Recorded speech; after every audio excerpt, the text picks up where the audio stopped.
ನನ್ನ 30 ವರ್ಷ ಹೋರಾಟದಲ್ಲಿ ಮೊಟ್ಟ ಮೊದಲಾಗಿ ಈ ಹೋರಾಟದಲ್ಲಿ ಮಳೆಗೆ ಎದುರಿಗೆ ಕುಂತಿರುವಂಥ ಇತಿಹಾಸದ ಹೋರಾಟ ಇದು. ಅದರಲ್ಲಿ ನಮ್ಮ ವಯಸ್ಸಾದಂಥ ತಾಯಂದರು ಕೂಡ ಕದಲಿಲ್ಲ. ಈ ಹೋರಾಟ ಸಕ್ಸಸ್ ಆಗ್ತದೆ. ಯಾಕಂದರೆ ಯಾವತ್ತು ಹೋರಾಟಗಾರರು ಹೇಳ್ತಾ ಇದ್ರು, ಇವರು ನಮ್ಮ ರಾಮಸ್ವಾಮಣ್ಣವ್ರು ಹೇಳ್ತಾ ಇದ್ರು, ಇವರು ಒಲ್ಲೆಲ್ಲ ರಕ್ತ ಮುಂದೆ ಅದ ಒಳ್ಳೆಸ್ಬೋತಾಡು, ನಾವೆಲ್ಲ ರಕ್ತ ಮುಂದೆ ನೆನ್ಪುಕೊಂತಾನು ಅಂತ ಹೇಳಿದ್ರು. ನಾವು ಅದಕ್ಕೇನೆ ಅವ್ರ ಜೊತೆಲೇ ಕುತ್ಕೊಂಡ್ವಿ.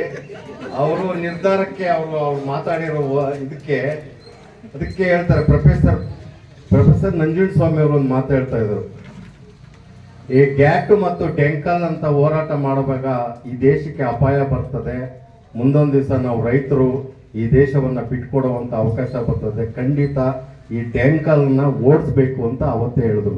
1992ರಲ್ಲಿ ಹೇಳಿದ ಮಾತು. ಆ ಗ್ಯಾಟ್ ಒಪ್ಪಂದದಿಂದ ಆದಂತ ಪರಿಣಾಮಗಳು ಇವತ್ತು ಬಹುರಾಷ್ಟ್ರ ಕಂಪನಿಗಳು ಈ ದೇಶಕ್ಕೆ ಬಂದು ಇವತ್ತು ನಮ್ಮ ಹೋಬಳಿಯಲ್ಲಿ 2 ಕಂಪ್ನಿಗಳು ಬಂದಿದ್ದಾವೆ.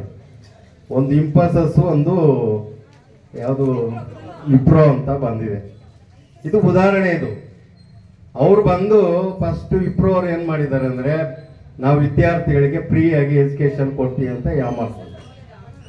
ಆಮೇಲೆ ಇನ್ನೊಂದು ನಮ್ಮ ಗ್ರಾಮ ಪಂಚಾಯತಿಗಳಿಗೆ ಬಂದು ಆಮೇಲೆ ನೀರು ಟ್ಯಾಂಕ್ಗಳನ್ನ ಕೊಡಿಸೋದು, ಆಮೇಲೆ ಶೌಚಾಲಯಗಳನ್ನ ಕೊಡಿಸೋದು ಫ್ರೀಗ ನಮ್ಮನ್ನು ಮನವೊಲಿಸ್ಬೇಕು. ಇದನ್ನ ಅಧಿಕಾರಿಗಳು ಕೂಡ ಮಾಡಿ ನಮ್ಮನ್ನ ಯಾಮಾರಿಸ್ತಾರಂಥದ್ದು. ಇವತ್ತು KEDB ಕೂಡ KEDB ನಮ್ಮ ಸ್ನೇಹಿತರುಗಳು ಹೇಳ್ತಾ ಇದ್ರು, ಕೋಲಾರ ಕಡೆ ಹೋದ್ರೆ ಅವಳಿಗೆ ಬೇಕಾದಂತ ಭೂಮಿ ಸಿಗುತ್ತೆ. ಇಲ್ಲಿ ವ್ಯವಸಾಯ ಮಾಡುವಂತ ಫಲವತ್ತಾದ ಭೂಮಿ ಇದು. ಇವತ್ತು ಆನೇಕಲ್ ತಾಲೂಕು ನಮ್ಮೆಲ್ಲ ಹಿರಿಯ ರೈತರುಗಳು ವಿಧಾನಸೌಧದಲ್ಲಿ ರಾಗಿ ಕಣಜ ಅಂತ ಹೆಸರನ್ನ ಪಡೆದಿರುವಂತ ಈ ತಾಲೂಕು ಇವತ್ತು ಕಾಂಕ್ರೀಟ್ ಕಣಜಕ್ಕೆ ಅವಕಾಶವನ್ನ ಕೊಡ್ತಾರಂತ ಸರ್ಕಾರಕ್ಕೆ ನಮ್ಮೆಲ್ಲರ ಧಿಕ್ಕಾರ ಇದೆ. ನಾವೆಲ್ಲರೂ ಕೂಡ ಈ ಹೋರಾಟಕ್ಕೆ ಬೆಂಬಲವಾಗಿ ನಿಂತ್ಕೊಬೇಕಾಗಿದೆ.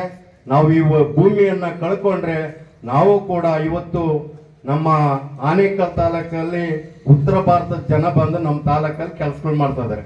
ನಾವು ಕೂಡ ಬೇರೆ ರಾಜ್ಯಗಳಿಗೆ ಹೋಗುವಂಥ ಪರಿಸ್ಥಿತಿ ನಿರ್ಮಾಣ ಆಗ್ತದೆ. ಅವರು ದಯವಿಟ್ಟು ಅವ್ರು ಯಾರು ಆ ಭೂಮಿಯನ್ನ ಕಳ್ಕೊಂಡ್ರು, ನಾನು ಕೂಡ ಬಾತ್ರೂಮ್ ಕೆಲಸ ಮಾಡ್ತಾ ಇದ್ದೀನಿ ಅಂತ ಹೇಳಿದ್ರೆ, ಇವತ್ತು ನಮ್ಮ ಹೆಣ್ಣು ಮಕ್ಕಳು ಎಷ್ಟು ಅಪಾರ್ಟ್ಮೆಂಟ್ಗಳಲ್ಲಿ ಹೋಗಿ ಕೆಲಸ ಮಾಡ್ತಾ ಇದ್ದಾರೆ. ನಾವು ಕೂಡ ಅದನ್ನ ನೋಡ್ಕೊಂಡು ಕೂತಿದ್ದೀವಿ. ಇವತ್ತು ಆ ಪರಿಸ್ಥಿತಿ ಆಗ್ಬಾರ್ದು ಅಂದ್ರೆ ನಾವು ಈ ಭೂಮಿಯನ್ನ ಉಳಿಸ್ಕೊಳ್ಬೇಕಾಗಿದೆ. ಇದಕ್ಕೆ ಸಂಪೂರ್ಣವಾಗಿ ನಾವೆಲ್ಲರೂ ಒಗ್ಗಟ್ಟಾಗಿ ಈ ನೆಲವನ್ನ ಉಳಿಸ್ಕೊಳ್ಳುವಂತ ಕಾರ್ಯವನ್ನು ನಾವು ಮಾಡೋಣ ಅಂತೇಳಿ ನನ್ನ ಈ ಹೋರಾಟಕ್ಕೆ ಸದಾ ನಾನು ಬೆಂಬಲ ಇರ್ತದೆ ಅಂತೇಳಿ ನನ್ನ ಮಾತುಗಳನ್ನು ಹೇಳ್ತೀನಿ.